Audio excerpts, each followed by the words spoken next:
வணக்கம். பரபரப்பு மீடியா செய்திகளுக்காக நான் நிரோஷன். அமெரிக்க ஜனாதிபதி டொனால்ட் ட்ரம்ப் கனடா மற்றும் மெக்சிகோ மீது விதித்த 25% இறக்குமதி வரி விதிப்பு அமெரிக்காவுக்குள் அதிக சேதத்தை ஏற்படுத்தப் போவதற்கான அறிகுறிகள் தென்படுகின்றன.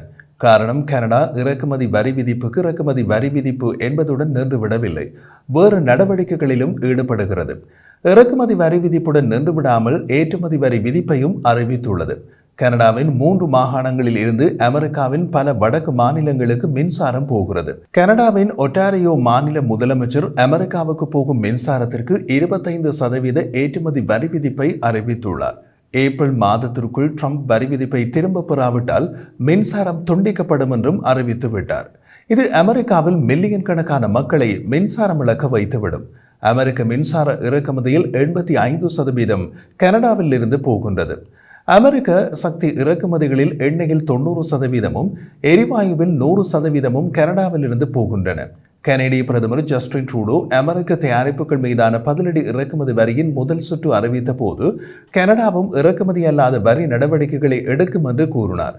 அந்த நடவடிக்கைகள் என்ன என்பதை கூற மறுத்துவிட்டார்.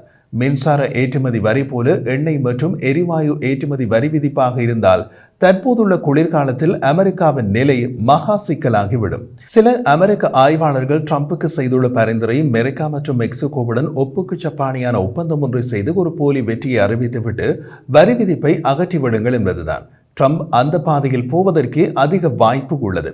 அமெரிக்க ஜனாதிபதி டொனால்ட் ட்ரம்ப் கனடா மற்றும் மெக்சிகோவுடனான ஒரு பேச்சுவார்த்தை நடத்தலாம். இது நாடுகள் நடுவில் சுங்க வரிகளை சந்திப்பதை நோக்கமாக கொண்டிருக்கலாம் என்று சற்றுமுன் ட்ரம்பின் வர்த்தக செயலாளர் கூறியுள்ளார். அமெரிக்க வர்த்தக செயலாளர் ஹோவார்ட் லூட்னிக் ஃபாக்ஸ் நியூஸிடம் கனடிய மற்றும் மெக்சிகன் பொருட்களுக்கு 25% சுங்க வரிகளையும் கனடிய எரிசக்தி மீது 10% வரிகளையும் விதித்த பின்னர் ட்ரம்ப் அவர்களுடன் ஏதாவது ஒப்பந்தம் செய்வார் என்று தெரிவித்தார். அவர் மேலும் தெரிவித்த போது, இது ஒரு இடைநிறுத்தமாக இருக்காது, வரி விதிப்பு இடைநிறுத்தம் எதுவும் இல்லை.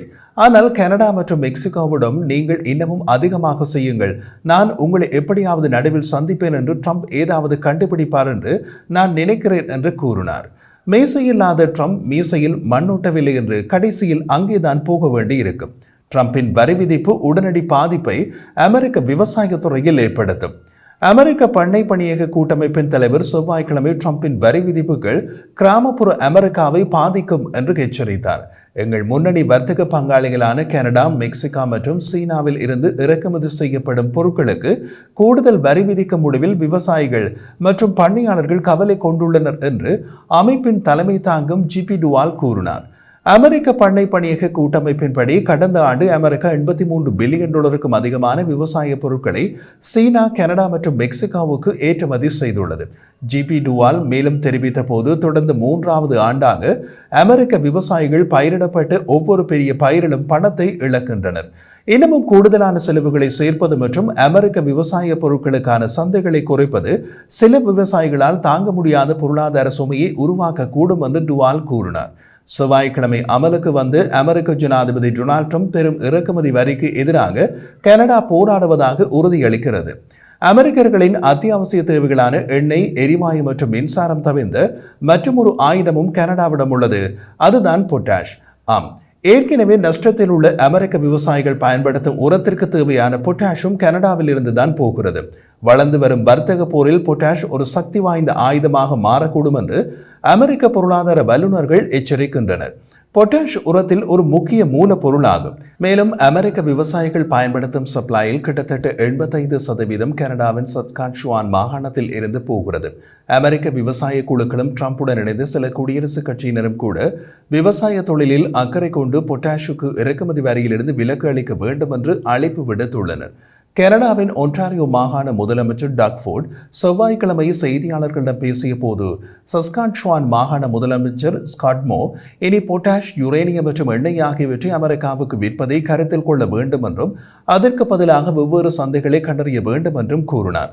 அமெரிக்கா வலியை உணர்கிறது என்பதை உறுதிப்படுத்த வேண்டும் என்று கூறிய டக் ஃபோர்ட், பொட்டாஷ் இல்லாமல் அமெரிக்காவில் விவசாய முறை இல்லை என்றார். கனேடிய பிரதமர் ஜஸ்டின் ட்ரூடோவிடம் மத்திய அரசு பொட்டாஷ் அல்லது கச்சா எண்ணெய் ஏற்றுமதியை கட்டுப்படுத்துமா என்று கேட்டபோது நேரடியாக பதில் கொடுக்கவில்லை. அமெரிக்க இறக்குமதி வரிக்கு பதிலடி கொடுப்பதற்கான அனைத்து விருப்பங்களையும் பரிசீலிக்க தனது அமைச்சரவை புதன்கிழமை கூடும் என்று கனேடிய பிரதமர் ஜஸ்டின் ட்ரூடோ செவ்வாய்க்கிழமை ஒரு அறிக்கையில் கூறினார். மேலும் மாகாணங்களுக்கு இடையிலான வர்த்தக தடைகள் மற்றும் எண்ணெய் மற்றும் எரிவாயு குழாய் வழிகள் மற்றும் பிற உள்கட்டமைப்புகளை மேம்படுத்துவதற்கான அழைப்புகளை மீண்டும் தெரிவித்தார். அமெரிக்க விவசாயிகள் தங்கள் பயிர்களை வளர்க்க கனடிய எரிபொருள் மற்றும் உரங்கள் தேவை என்று முதலமைச்சர் ஸ்காட் மோ கூறினார். ட்ரம்பின் இறக்குமதி வரி எண்ணெய், பொட்டாஷ் மற்றும் யுரேனியம் ஆகியவற்றின் விலையை உயர்த்தும். மேலும் அது ஒவ்வொரு அமெரிக்க குடும்பத்திற்கும் மளிகைப் பொருட்களின் விலையை அதிகரிக்கும். அதற்கு கனடா ஏற்றுமதி வரி விதித்தால் ஒவ்வொரு அமெரிக்க குடும்பத்திற்கும் மளிகைப் பொருட்களின் விலை மேலும் அதிகரிக்கும். 2023 பொட்டாஷ் விலையில் சரிவு ஏற்பட்டாலும் அந்த ஆண்டு கனடா $11.5 பில்லியன் மதிப்புள்ள பொட்டாஷை ஏற்றுமதி செய்தது. இது உலக உற்பத்தியில் 1/3 பகுதியை குறிக்கிறது. கனடா முதலிடத்தில் உள்ளது.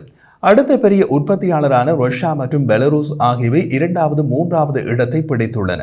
அதைத் தொடர்ந்து சீனாவும் உள்ளது. ரஷ்யா மற்றும் பெலரூஸில் இருந்து பொட்டாஷ் கப்பலில் வர வேண்டும். போக்குவரத்து செலவு அதிகம். கனடாவிலிருந்து மலிவான தரை போக்குவரத்தில் போகலாம். பொட்டாஷ் மீது கனடா ஏற்றுமதி வரி விதித்தால் அது அமெரிக்க விளைபொருட்களின் ஏற்றுமதி விலையை மட்டும் பாதிக்காது. அமெரிக்க உள்நாட்டு பாவனைக்கான விளைபொருள் விலையேற்றத்தையும் ஏற்படுத்தும். ட்ரம்ப் கனடாவின் முகத்தில் ஓங்கி குத்துகிறோம் என்று நினைத்து அருகில் இருந்த கருங்கல்லில் குத்திவிட்டார். கைவலிக்கும். மிக மிக விரைவில் தைலத்தோடு வருவார். பொறுத்திருந்து பாருங்கள்.